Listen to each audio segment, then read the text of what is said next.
In a quiet green valley between two tall whispering mountains lived a tiny giant named Jonto. Though he belonged to the giant folk, he was much smaller than the others. While the footsteps of ordinary giants made the ground tremble like thunder, Jonto's steps were as soft as raindrops.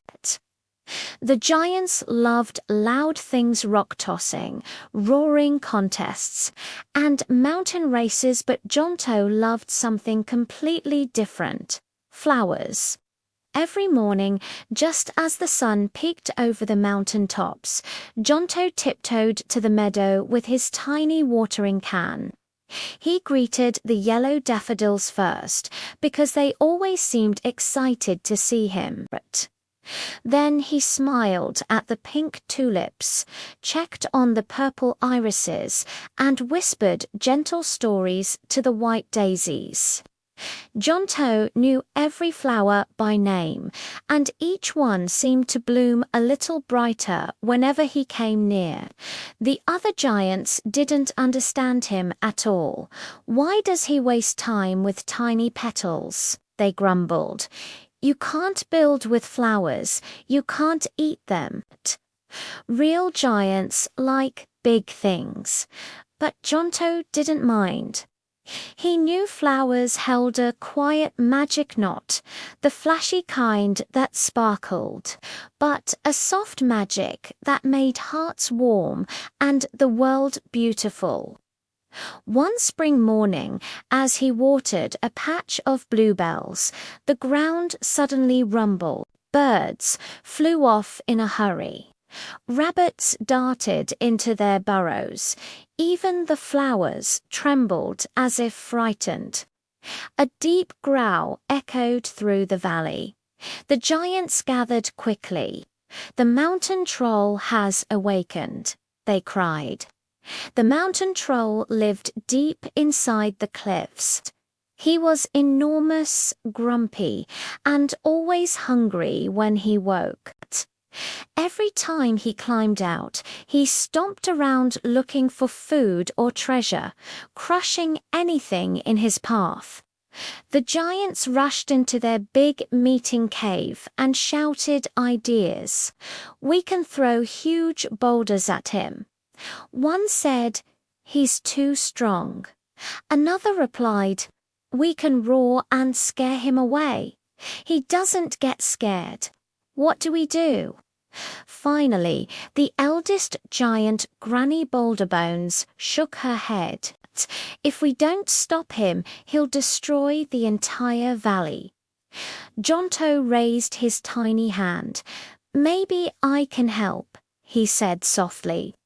The giants burst into laughter. You're too small. What can you do?" "Don't be silly." But Jonto didn't step back. "Let me try something different," he said. Without waiting for approval, he returned to his meadow and filled a small straw basket with his favorite flowers: marigolds, forget-me-nots, lavender, and roses. Then he climbed the rocky path toward the troll's cave. The ground shook again as he approached. Dust rolled down the cliffs. The troll was wide awake and angry. When Jonto reached the cave entrance, he saw the huge mountain troll stretching his spiky limbs. His glowing red eyes opened, and he snarled.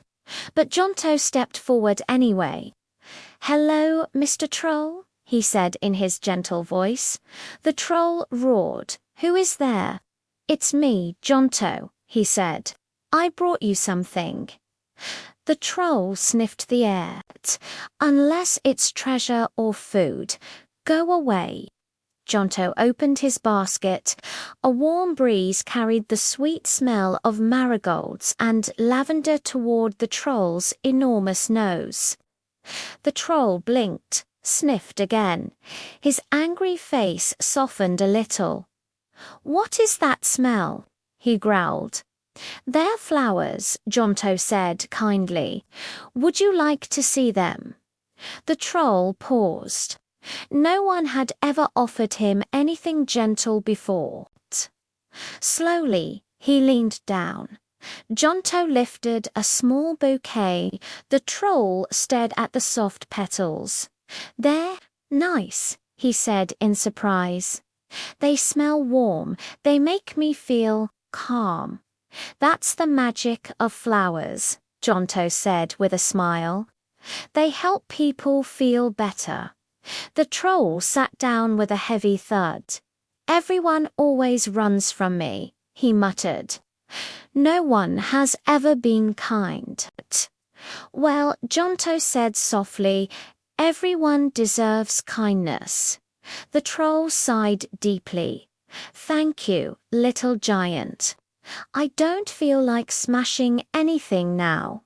Jonto handed him the whole basket. "These are yours." The troll hugged the basket carefully, very, very gently, and rested near the cave entrance, peaceful and calm for the first time in years. When Jonto returned to the giants, they stared in disbelief. "You stopped the troll. How? What magic did you use?" Jonto pointed to his heart. "Kindness is magic too." From that day on, the giants saw him differently. They helped him plant flower patches all over the valley, and sometimes even joined him in the meadow to enjoy the blossoms. Jonto became known as the tiny giant with the biggest heart and the mountain troll. He became the valley's gentle guardian, always wearing a flower behind his ear. And so the valley lived in peace, filled with colors, kindness, and a tiny giant who loved flowers.